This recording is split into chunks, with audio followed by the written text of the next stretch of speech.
জানো বন্ধুরা, সেদিনকে বাড়িতে মাটন এনেছি, তো মেয়েরা বলে দিয়েছে কিন্তু মাটনের ঝোল খাবো না মা।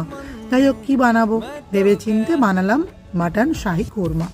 ভাবলাম তোমাদের সঙ্গেও রেসিপিটা শেয়ার করি, তোমাদের বাচ্চারাও বায়না করলে তাড়াতাড়ি তোমরা বানিয়ে ফেলবে রান্নাটা, আর খুব ভালোও লাগে খেতে জানো।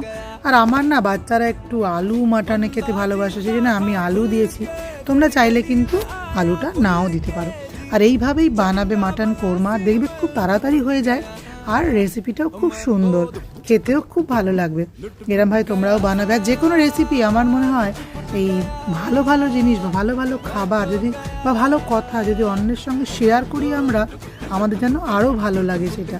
যাই হোক, সেই জন্য আমি তোমাদের সঙ্গে এই রেসিপিটা শেয়ার করেছি। তোমরা এইভাবে বানাবে আর বাড়িতে বানিয়ে খেয়ে আমাকে অতি অবশ্যই জানাবে কেমন হয়েছে রান্নাটা। ঠিক আছে, আর তাহলে আসি, টাটা।